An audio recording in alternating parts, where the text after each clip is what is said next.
అస్సలం వాలేకుమ్. హాయ్ అండి, అందరూ బాగున్నారా? అందరూ బాగుండాలని మనస్ఫూర్తిగా కోరుకుంటున్నాను. దాంట్లో మేము కూడా ఉండాలండి. ఈరోజు క్యారెట్ సబ్బు బియ్యంతో స్వీట్ చేస్తున్నానండి. ఇది క్రీమీగా బాగుంటుందండి. హ్యాపీగా న్యూ ఇయర్కి చేసుకోండి. చాలా ఈజీగా చేసుకోవచ్చండి. ఇది క్యారెట్ సబ్బు బియ్యం స్వీట్. ఇది సబ్బు బియ్యం హాఫ్ కప్ తీసుకున్నానండి. నీట్గా కడిగేసి మళ్ళీ ఇంకోసారి వాటర్ వేసేసి దాంట్లో ఇది క్యారెట్ తురుముకోయే వరకు అది సైడ్లో పెట్టుకుందాం. సబ్బు బియ్యం ఇది హాఫ్ కిలో క్యారెట్ అండి. ఇది తుప్పు ఉండేది పైంది తీసేసి మళ్ళీ ఇట్లా తురుముకుందామండి. హాఫ్ కిలో క్యారెట్కి తురుముకైన తర్వాత ఒక ప్లేట్లో పెట్టుకున్నానండి. క్యారెట్కి ఈ స్వీట్ చాలా రుచిగా ఉంటుందండి. తప్పకుండా ట్రై చేయండి మీరు.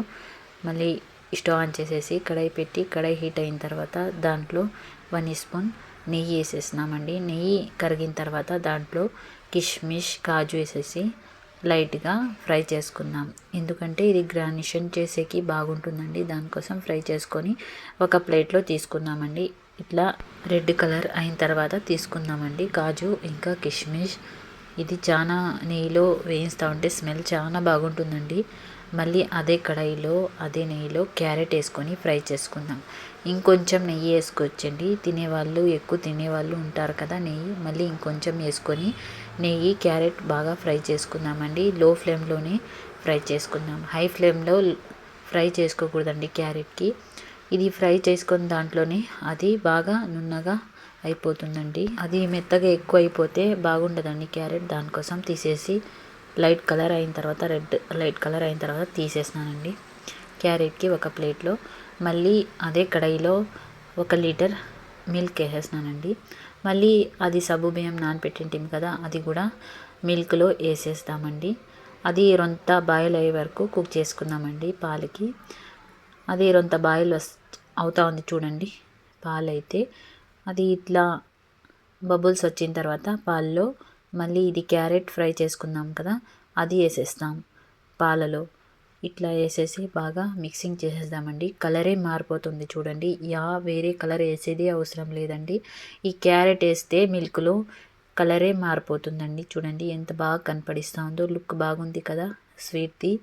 చాలా బాగుంటుందండి. చేసి మీరు కూడా ట్రై చేయండి. మీకు కూడా నచ్చుతుంది. ఈ న్యూ ఇయర్లో మళ్ళీ సంక్రాంతి వస్తూ ఉంది కదా పండగ, దాంట్లో కూడా చేసుకొని హ్యాపీగా ఎంజాయ్ చేయండి. మీరు ఎంజాయ్ చేయండి. అది బాగా కుకింగ్ అయిన తర్వాత దాంట్లో షుగర్ వేస్తున్నానండి. నేనైతే మెజర్మెంట్తో లేకుండా నాకు అందాజు తెలుస్తుంది కదా, దానికోసం వేసేస్తున్నానండి. మీరు సబ్బు బియ్యం అర్ధ కప్పుతో తీసుకున్నాం కదా, అదే కప్పుతో షుగర్ వేసేయచ్చండి, ఫుల్ కప్పు. మళ్ళీ షుగర్ వేసిన తర్వాత షుగర్ మెల్ట్ అయిపోవాలండి. మళ్ళీ దాంట్లో యాలకులు పొడి వేసేద్దామండి. వేసిన తర్వాత దాంట్లో కిష్మిష్ కాజు వేసేస్తే రెడీ అయిపోతుందండి. ఇంకా స్టవ్ బంద్ చేసేసి దించేయచ్చండి. బిర్యానీగా ఫాస్ట్గా కుక్ అయిపోతుందండి. ఇది నాకు కొంచెం తెలుగు మాట్లాడేది ఇబ్బంది అండి. మీకు కన్ఫ్యూజ్ అయితే సారీ అండి. మీరు ఈ రెసిపీ తప్పకుండా ట్రై చేయండి. మీకు కూడా నచ్చుతుందండి. ఈ రెసిపీ రెడీ అయిన తర్వాత ఒక బౌల్లో తీసేసినానండి. ఇంకా చల్లగా అయితే ఇంకా బాగుంటుందండి. అస్సలం వాలేకుమ్. అల్లా హాఫీజ్. బాయ్ అండి.